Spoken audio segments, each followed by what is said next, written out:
Hi everybody. Thanks for visiting the student resource section of my website. I'm just going to take a few minutes and walk you through some of the resources that are on this page so that you can use them throughout the school year. Probably the two most common resources used on this page are the I forgot my email password or I forgot my Infinite Campus login information. So if you find yourself in a situation where you've forgotten a password, you can just come to the Student Resources section and you can click on I forgot my password and it'll take you to this form. So this is for your school email account. The first two bits of information it will ask for is your email address and your name. Now if you put your school email address here, obviously this might not be a lot of help to you because we can't email your password to you if you can't check your email. So the next bit of information we're going to do is ask for an alternate email address. So this would be if you have a personal Gmail account or a Yahoo account that we can email that new password to. The other thing you might put in here is you might put a parent or a guardian or a trusted sibling. So anyone who can check their email for you to get that new password. You would put this in the alternate email space. The other person we're going to email that information to is your home-based teacher. So you can check in with your home-based teacher to see if they've received the new email password for you as well. And then of course, you'll hit the submit button, and then usually within 24 hours, your password will be reset and then sent to that alternate email or to your home-based teacher. Okay, so back to the student resources. The exact same process works for I forgot my Infinite Campus login. The form just looks a little bit different. So, and this password will be sent directly to your school email account. The other resource is Google Classroom help page, and this is a page for students so that you can troubleshoot some of the issues that arise with Google Classroom throughout the year for whatever reason.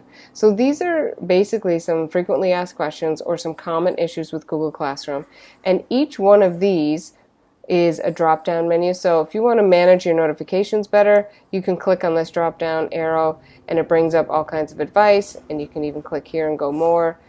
So some different settings that you can use to manage your notifications. And I'll go back up here.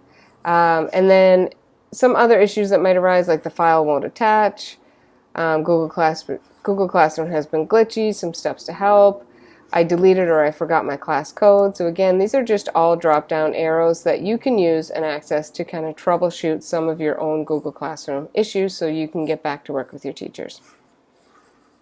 Let's just go back here.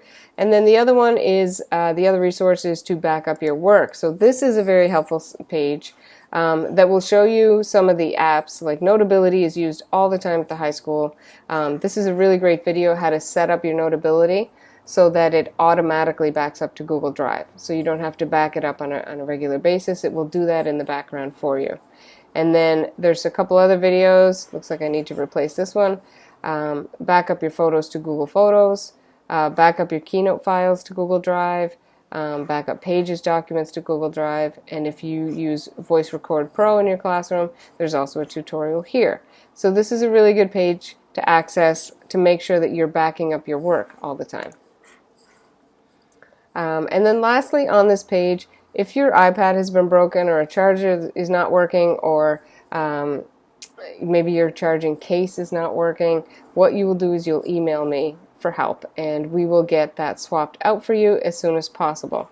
One other suggestion before I end this video is just have a look at this doc for emailing tips for students. If you're going to email your teachers, these are some really good tips as far as getting the most out of your email. It can be a frustrating experience when you go back and forth with your teachers because you're not sure how to ask the question, or perhaps your teacher doesn't understand what you're asking them. So this is a really great document to read, especially in distance learning, because unfortunately that means that we do tend to write a lot of emails. So this is a great document to read if you're going to be emailing your teachers on a regular basis, which you most likely are.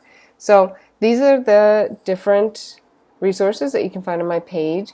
If you think that something should be here that will help students, please email me and I'd be happy to put things on my page that will help you get through the year, especially when we are not in school together.